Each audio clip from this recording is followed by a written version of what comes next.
Can you find some space in your brain somewhere between now and Christmas Eve? Hey guys, did someone put a note in my book bag? Hayley's so sweet. Everybody loves Hayley.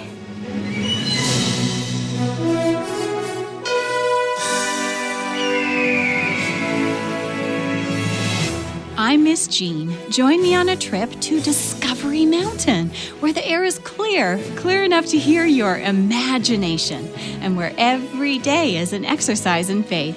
Join me for today's expedition.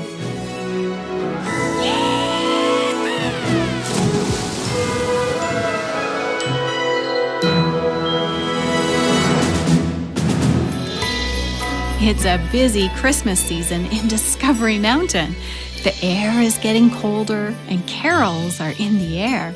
Natasha is directing what looks to be a terrific Christmas play. But Christmas can bring some complicated emotions. Carson is struggling with how to find a gift for his mom, and Hayley seems to be wrestling with her role as Mary in the Christmas play. Hayley and Natasha have gathered in the corner of the busy Academy gym to talk about just that. Let's join them in today's episode called Silent Night. What's on your mind, Hayley? I don't know how I feel about playing Mary. Okay, tell me some more. I mean, she's just so perfect, you know?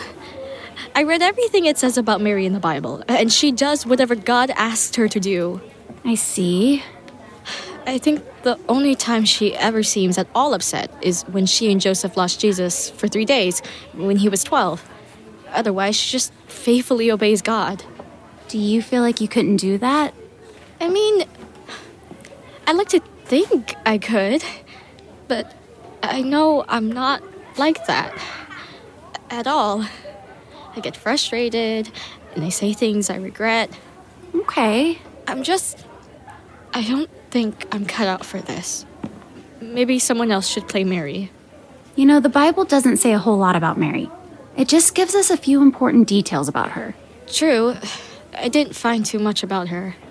Hayley, how do you think you'd have responded if you lived 2,000 years ago and an angel told you you'd give birth to Jesus? I really don't know.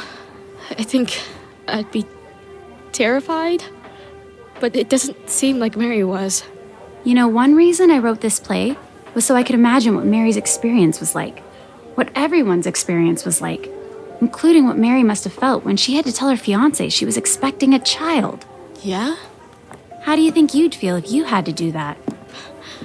I don't know. Terrified? Hayley, while I'm sure she trusted God, I think Mary probably felt much the same way. Just because you trust God doesn't mean you don't sometimes feel terrified. Maybe. I mean, do you remember how Jesus pled with God to not have to die in the Garden of Gethsemane before he was crucified? Yeah, I remember that. Good. And Jesus truly was perfect. So I think Mary felt all the feelings. Okay. But what if I just feel fake? Are you? Am I what? Are you fake? Like I said, I get impatient and I've been rude, and I sometimes totally fail my friends when they need me. Hayley, do you know what I see in you? What? Humility and honesty. You're honest about yourself. And sometimes I'm too honest about what I think about other people, when I should really just keep my mouth shut. Only Jesus was perfect. And like I said, even he felt like he wasn't up to the job he was supposed to do. That's weird to think about. Maybe, but it's in the Bible. The Bible is all about God using people who usually had a whole lot of flaws and struggles. I mean, I guess that could be true. The Bible may not tell us about all the issues that Mary struggled with, but I guarantee you this. She felt inadequate many, many times. I think that all mothers do. I guess. Hayley, you've always been willing to help out when your family needed you, right? Yeah? Thinking about Mary and what she went through to carry Jesus is huge. But remember, at some point, God gives everybody a job that may seem way too big for them. Oh, yeah? Yes. And the good news is, he gives them all the strength they need, but not usually until exactly when they need it. Okay. But, Miss Natasha, Yeah? what if I'm still glad I wasn't Mary? That's okay. Do you think you can still walk in her footsteps for a few minutes on stage? I can try. Thanks, Hayley. You're doing great. Ready to practice the next scene? I think so. Good. I'm proud of you for being honest, Hayley. Thanks, Miss Natasha. Okay, everybody. Let's go back to Elizabeth's house. Places, everyone. Brianna, where's your script? Oh, here in my pocket. Okay. Action. Elizabeth, how are you feeling this morning? No, don't get up if you don't feel up to it. I'm fine, Mary. Just hand me that brush, please. Here you go. Elizabeth, I saw your husband out feeding the goats earlier, and I think he's worried about you. What did he say? I mean, what did he do? He was pointing and shaking his head. I'm sorry, it wasn't very clear what he wanted to tell me. Zechariah was never a big talker, but it's definitely felt quieter in this house since an angel made him mute.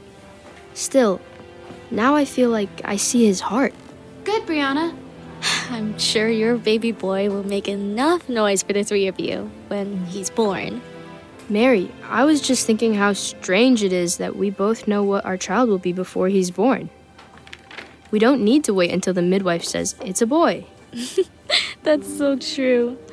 But I don't think I have any shortage of questions about what or who my son will be. John is what the angel said to call our child. The name means God is gracious. Yes, and the name Jesus, it means God saves. A name and a promise. Elizabeth, can I fetch you anything to make you more comfortable? No, I'm just so glad you're here. I'm so glad to be with you, cousin. I'm sure. Brianna. Sorry. Mary, help me stand up. Let's take a walk together.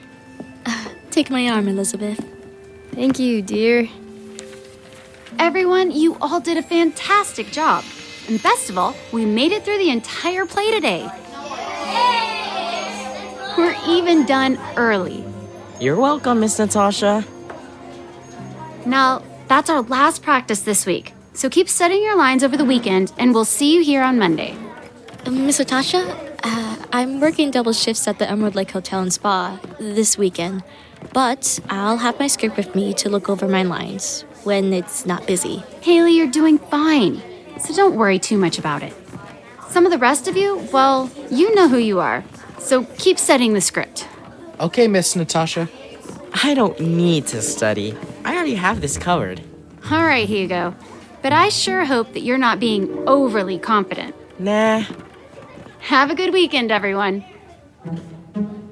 The students packed up their backpacks and grabbed their coats and scarves from off of the gym floor. Outside, a cold wind greeted them. Hey guys, did someone put a note in my book bag? What do you mean, Hayley? I found a sticky note attached to the front pocket. What does it say? It says, Hayley, you're doing great. Well, that's nice. Maybe you've got a secret admirer? Maybe. Well, see you guys. Bye. Bye, Hayley. Brianna, what was that about? I have no idea. Harold, you really rocked that costume. Cyrus, just call me Harold the Great. Sure. Hey guys, we should throw a cast party.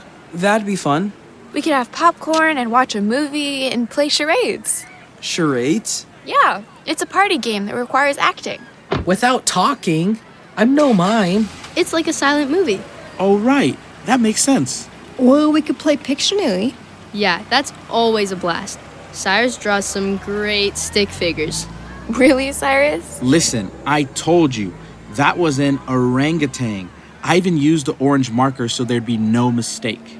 Oh, definitely. The shading on its shaggy fur was incredible. Hey, it was better than your hippopotamus. I thought that was supposed to be a couch or a cloud. It wasn't a hippo. It was a rhino. It had a horn. Wow. You guys don't want to see my drawings. I'm not artistic. That's what makes it fun. I'm in. We can have the party at Addison's place. You've got that nice fireplace. Sure. I don't think my dad would mind. When should we have it? What are you guys doing this Saturday night? I'm free. That works for me. Yeah. I don't think my family's doing anything Saturday night. Yeah, I should be free. Except remember, Hayley said she's working all weekend. Oh, right. Well, let's talk at the next rehearsal when everybody's there. Okay, well, I gotta get to Trekkers. See you guys.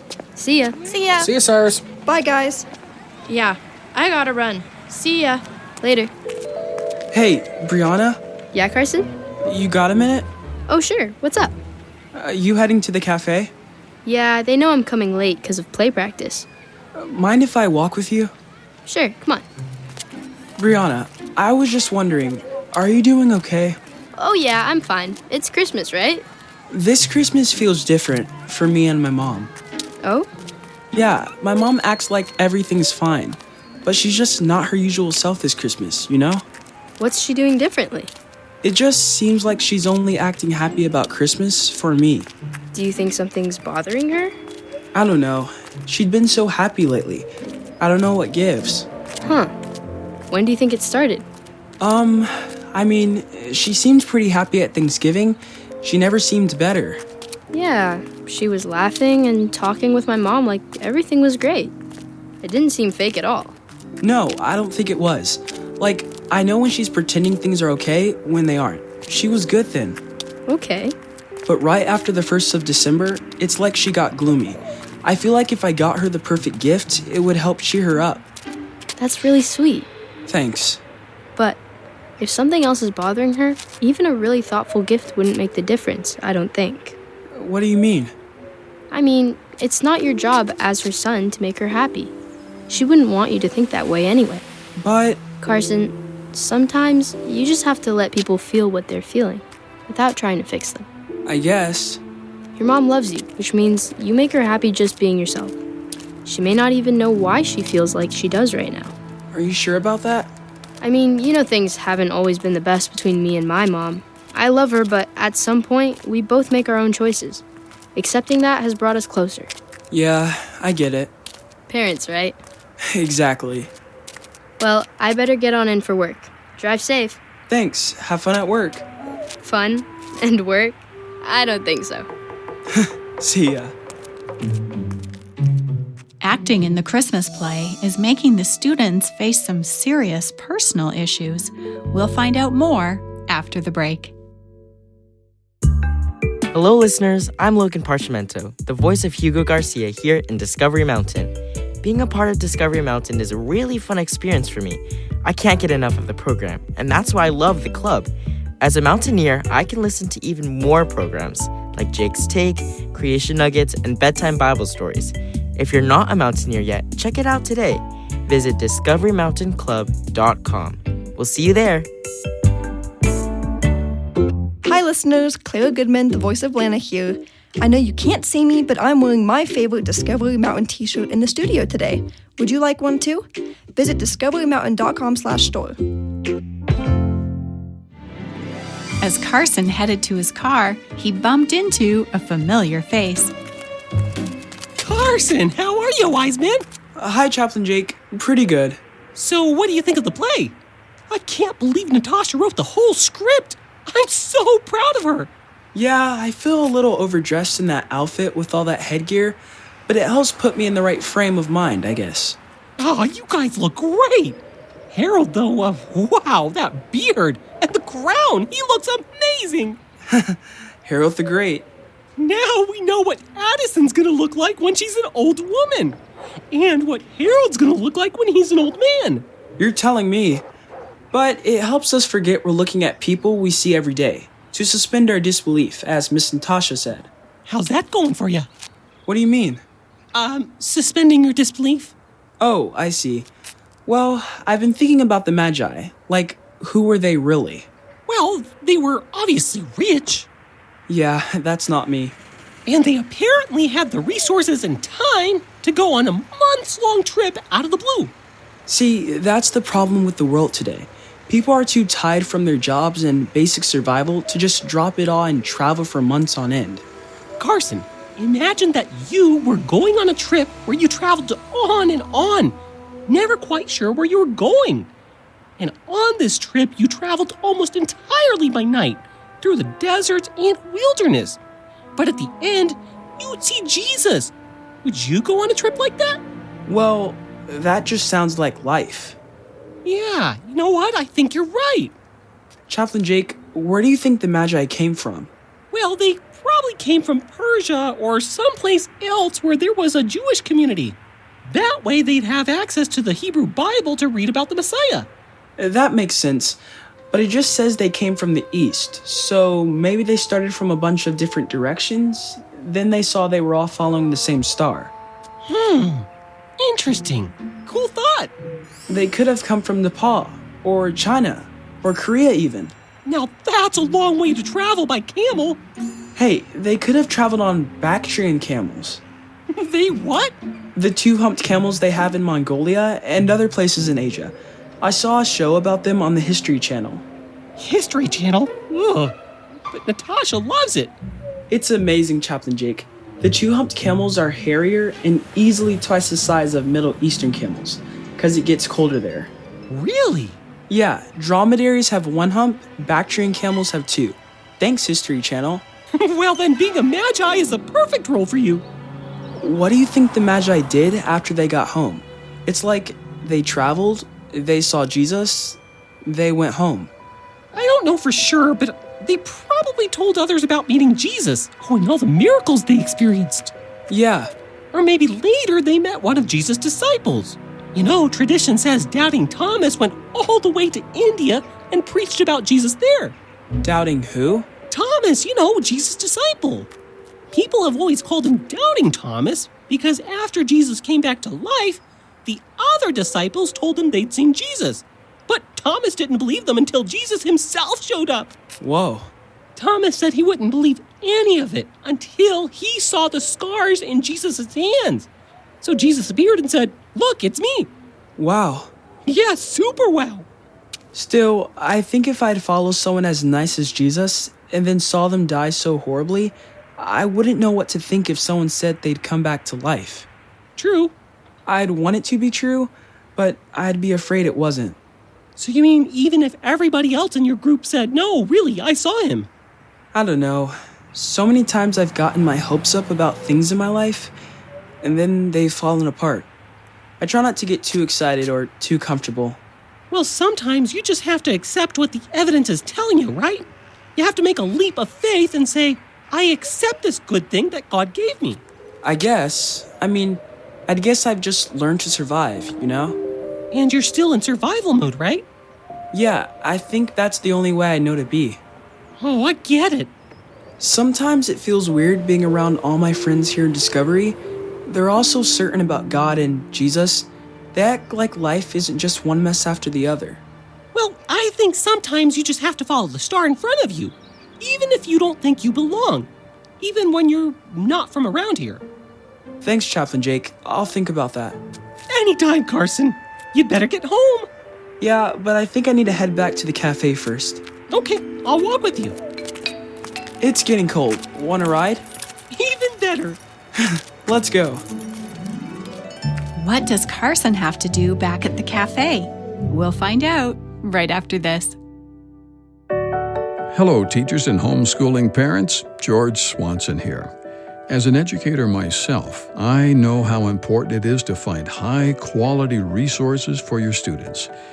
That's why we created Fly Over Faith, a virtual week of prayer program. Along with our week of prayer host, Miss Jean, Jake and my character, Mr. Simon, take students on a 5-day trip on Bluebirdy.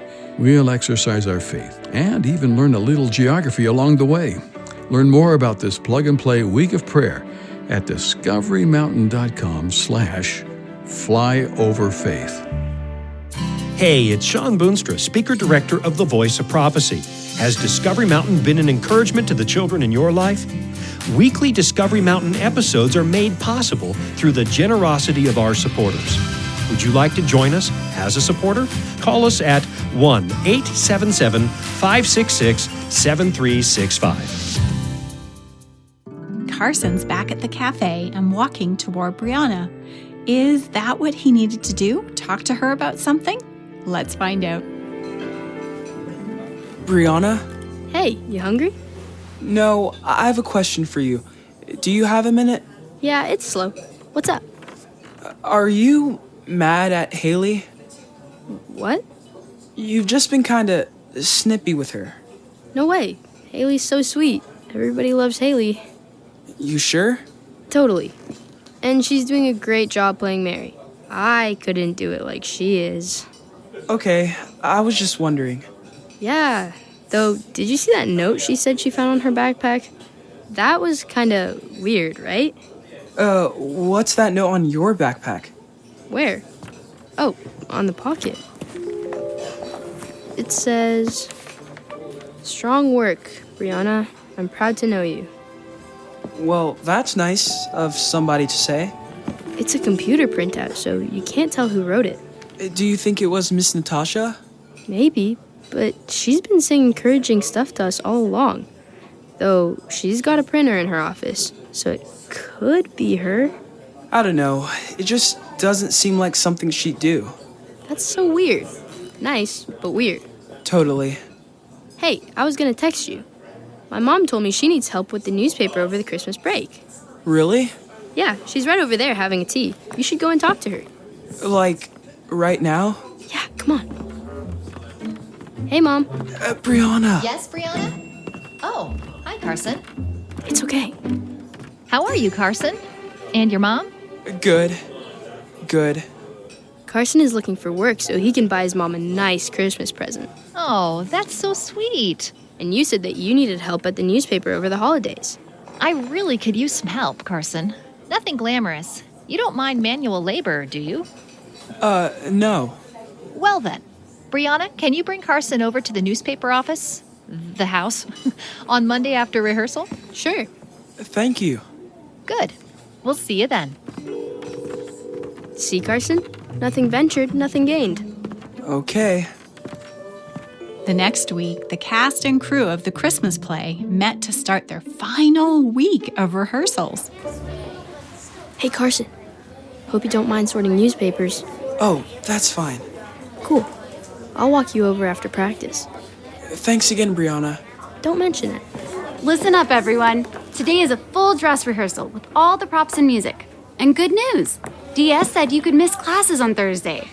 We'll all have the whole day to make sure we're ready for that night's performance. Whoa, it's almost showtime. I really appreciate the work you've all put in. The actors are really settling into their roles, and I think the audience is going to get a lot out of the program. Thanks, Miss Natasha. And one more thank you. To whoever left that encouraging note on my office door. It meant the world to me. Thank you. You got one of those too? Yeah, I guess you've all been getting them. Mine said, "You're a great narrator," which is what I was going for, so thanks whoever you are. Mine said, "Keep following your star." Whoever put it on my costume must have been really sneaky because I don't know how or when they got it on there.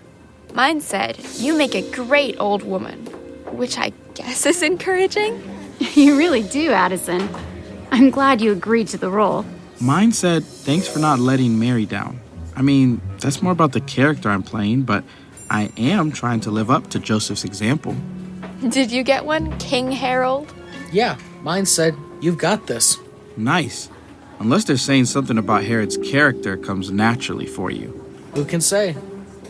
All right, everybody, let's take it from the top.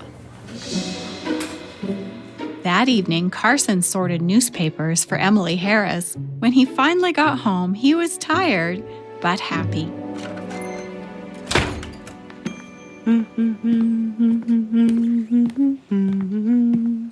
Hey, Mom, I brought in the mail. Looks like we got 3 Christmas cards. Buddy, I've been hearing Christmas carols all day at work. Can you just not hum right now? I thought you loved Christmas music.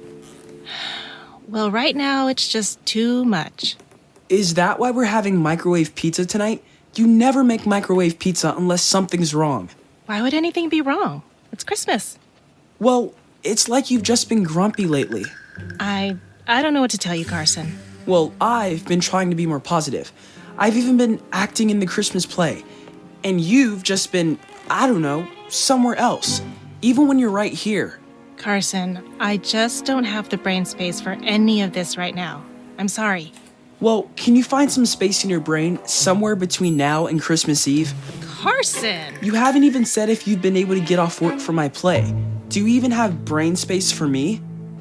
Oh, Carson, buddy, I forgot. Mom, what's gotten into you? You're not normally like this. I know, I'm sorry. I've not been fair to you. Listen, I'm sure it won't be a problem to get the night off. When is it again? It's Thursday, Mom. In 3 days. It's just, everything's making me so sad right now. Mom, what's wrong? I think I just realized what it is. I'd forgotten, but something in my brain made sure I remembered. Listen, I'm sorry for yelling. Please forgive me. But what is it? Carson, let's sit down on the couch and talk. Sarah and Carson are going to have a talk. That sounds good because their emotions were running high. Yeah, tensions are high. You know, it can be easy to be impatient, even with people we're close to. Sadly, that's true, and sometimes especially people we're close to. I wonder what's been dragging Sarah down. It sounds like we'll find out in our next episode. The good news is, sometimes just saying something out loud, acknowledging what's been bothering us, can make a huge difference. That's true. Sometimes we bottle our feelings up inside and not even realize we've done it. We've seen some complicated feelings this episode, especially around the Christmas play. Right. And now I'm wondering who has been writing all those encouraging notes. It sounds like someone who knows what different people are struggling with. Yes, it sounds like someone who's working on the play is behind it, but who? That's the question. Yes. You know, this reminds me of something Paul wrote in the book of 1 Thessalonians. What's that? Well, he wrote, "And we urge you, brothers and sisters, encourage the disheartened, help the weak, be patient with everyone." Those are great words to live by. I think so, even if they can sometimes be challenging to live up to. That's where the Holy Spirit comes in to help us live every day by faith. And you at home, keep exercising your faith until we see you here again next time. You've been listening to Discovery Mountain, where the air is clear enough to hear your imagination, and where every day is an exercise in faith. To listen to other episodes and to send us a message, visit us online at discoverymountain.com. Discovery Mountain is a production of The Voice of Prophecy. Join us again here next time, where every day is an exercise in faith. Silent Night was written by Tom Paul Wheeler, produced by Jean Boonstra, and post-produced in Ontario, Canada by Douglas Bruce and Danny Columby. Recorded in Loveland, Colorado, Bowmanville, Ontario, and remotely from around the world.